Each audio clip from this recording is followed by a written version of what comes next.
More specific जो topic है वो इसमें हम लोग अपनी स्क्रिप्ट के पहले ऑप्शन में जो है वो स्पॉनिंग में, और स्पॉनिंग में हम लोग जो है वो अपने मॉड्यूलर स्नैप को देखते हैं, और साथ में जो चीज़ें हमने यहाँ पे तो यहाँ से मैं अपना सेलेक्ट कर लेता हूँ अपना ऑब्जेक्ट स्पॉन मॉड।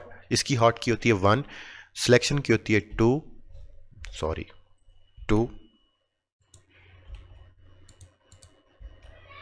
अच्छा, कई दफ़ा एक चीज़ मैंने नोटिस की है इस वर्जन के अंदर कि फर्स्ट अटैम्प्ट के अंदर आप हॉट की प्रेस करोगे ना, अक्सर वर्किंग कर रहे हो तो फिर तो आपकी सारी कीज़ वर्किंग करती हैं। यहाँ पे 1 2 3 1 2 3 1 2 3 ये वर्किंग कर रही हैं नम पैड में। मैं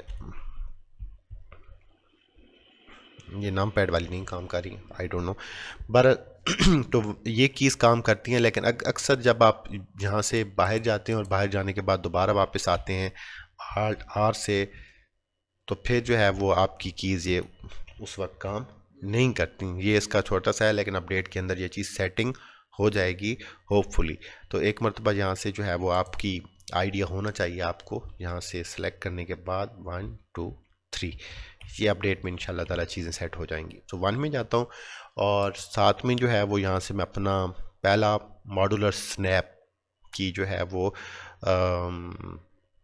ऑप्शन को इनेबल करता हूँ, और यहाँ से जो है वो टाइल्स में जाता हूँ और एनीथिंग प्रॉप्स, और यहाँ से जो है वो मैं किसी भी एक जो है वो प्रीफैब को सिलेक्ट करूँगा तो सिलेक्शन नहीं होगी। यहाँ से इस चीज़ को प्लेस करने के लिए मुझे डबल क्लिक करना पड़ेगा, और डबल क्लिक करने के बाद मैं इसकी प्लेसमेंट कर सकता हूँ। यह है बेसिकली मॉड्यूलर स्नैप। और मॉड्यूलर स्नैप के मुतालिक मैं आपको बता दूँ, सबसे पहली चीज़ जो बहुत ज़रूरी है कि मॉडलिंग जब भी होती है तो वो बेसिकली एक ख़ास स्केल को माइंड में रख के मॉडलिंग की जाती है, ठीक है।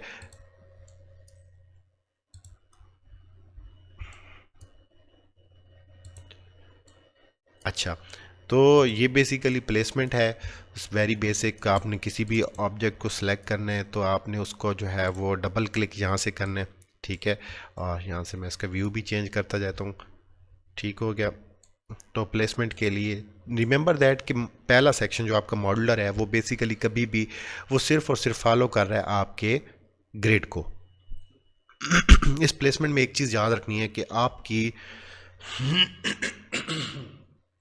मॉड्यूलर मॉडलिंग एक ख़ास, हाँ, तो यहाँ पे जो है वो ऑटोमेटिकली स्नैप हो रहा है। दूसरा एक चीज़ आप यहाँ पे नोटिस करो कि आप एक तो सबसे पहली चीज़ कि इस वर्जन के अंदर जो बेहतरीन चीज़ ये आई है कि आप कहीं पे भी फेर रहे हो ना, तो जैसे ही आप अलाइनमेंट में आते हो और जिस एक्सेस में अलाइनमेंट में आते हो तो आपको जो है वो आउटलाइन से पता चल जाता है कि आप किसी भी स्पेसिफिक ऑब्जेक्ट की जो है वो लाइन में आ गए हो। यहाँ पे देखें ऑरेंज कलर की आउटलाइन आ रही है, और यहाँ से आपको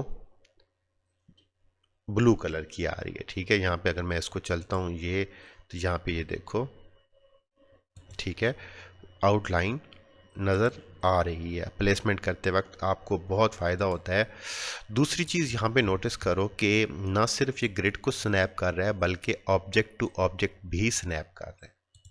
अब मैंने जैसे लास्ट टाइम लेक्चर में बताया है कि इसकी बहुत ज़्यादा कीज़ हैं और सारी चीज़ें, तो इसमें जो नई विंडो, वैसे आप स्टेप बाय स्टेप आप देखते हैं कि हम अपने हिसाब से window step by step clear कर रहे हैं। तो जब हमारा ये ट्रेनिंग सीरीज़ ख़त्म होगी तो होपफुली कि हमने सारी, तो यहाँ पे एक जो है वो आपके सामने जी स्पॉन के अंदर ही जो है विंडो है, उसका नाम है शॉर्टकट्स।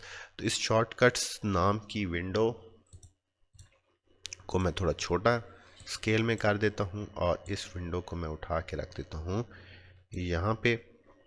और यहाँ पे ऑब्जेक्ट सिलेक्शन में डिफरेंट तरह की जो शॉर्टकट्स हैं वो आपको यहाँ पे नज़र आ रहे हैं। जब ऑब्जेक्ट सिलेक्शन में जाओगे तो ये है, ये ग्लोबल है। ग्लोबल का मतलब ये है कि इनमें यहाँ पे ये यूज़ होते हैं ज़्यादातर पहले सेक्शन के अंदर। फिर उसके बाद आपका ऑब्जेक्ट अरेज है, सिलेक्शन है, ऑब्जेक्ट स्पॉन वाली जो हैं वो कई सारी हैं। यानी कि आपने स्नैपिंग जैसे मैंने ऑन की है, शायद आपको यहाँ पे नज़र आ जाए कि स्नैप के लिए कौन सी जो की है वो ऑन या ऑफ करती है उसको ऑब्जेक्ट टू ऑब्जेक्ट स्नैप। क्योंकि अभी हम लोग ये देख रहे हैं कि अगर मैं जो है वो ग्रिड के साथ चल रहा हूँ, लेकिन जैसे ही मैं ऑब्जेक्ट के पास पहुँचता हूँ तो वो उसको स्नैप भी कर रहा है। ये आप लाइन के ज़रिए देख रहे हैं, ये देखें ना ऑब्जेक्ट की स्नैपिंग भी। खैर ये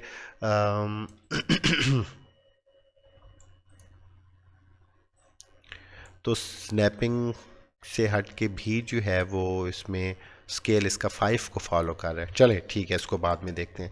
बट एनीवेज दूसरी ऑप्शन जो पहली चीज़ मैंने आपको बताई है कि इसमें सबसे बड़ा एज यही है, जो चीज़ नई है और अच्छी भी है, कि आप जब भी किसी भी प्लेसमेंट के पैरेलल में आते हो तो यहाँ इस मॉड के अंदर आपको वहाँ पे एक आउटलाइन नज़र आती है जो आपको ये बताती है कि आप अलाइन हो चुके हो जिस एक्सेस में भी हो।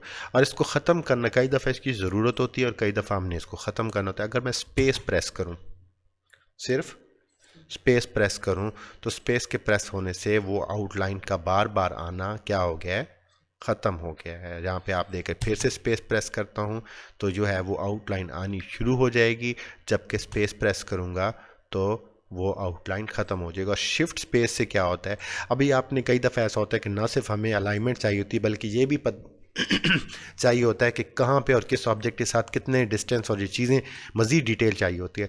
तो शिफ्ट स्पेस प्रेस करने से क्या हो रहा है, देखें यहाँ पे आपको हर ऑब्जेक्ट का जो है वो डिस्टेंस के हिसाब से उसका नाम कि किसके ये, अगर मैं स्पेस भी प्रेस कर दूँ और शिफ्ट स्पेस भी, तो यहाँ पे आपको जो है वो पहले दो ऑब्जेक्ट्स के मुतालिक डिटेल भी आ रही कि कौन प्रीफैब का नाम क्या है और कितना डिस्टेंस है उससे आपका, ठीक है, पॉइंट बाय पॉइंट। तो अब इस 7 का मतलब ये है कि जिस सेंटर के ऊपर पिछली वाली यानी कि ये वाली जो है वो आपका ऑब्जेक्ट प्लेस पड़ा है उसके, अगर मैं यहाँ पे इसके बिल्कुल एग्जैक्ट रखूँ तो ये इसके ऊपर आ गया, ये 1 ये 2 नज़र आ रहा है आपको, ठीक है। तो ये जो है ना वो बिल्कुल ही स्ट्रेट फॉरवर्ड बताता है। कई दफ़ा प्लेसमेंट करनी होती है, यानी कि मैं एक चीज़ को प्लेस करना चाह रहा हूँ और फिर मैं उसके 8 के डिस्टेंस के बाद फिर प्लेस करना चाह रहा हूँ और फिर जो है वो मैं 8 के डिस्टेंस के बाद, समझ आ रही है इसको कैसे यूज़ करते हैं। ये फिर से सॉरी 8 कंट्रोल जी गलत हो गया, कंट्रोल जी, ये 8 ये 8 एक यहाँ पे प्लेस कर दिया, ये दूसरा 8 के बाद। तो यहाँ पे जो मुझे डिटेल्स नज़र आ रही हैं, इन डिटेल्स को मैं बड़े आसानी से यूज़ कर सकता हूँ।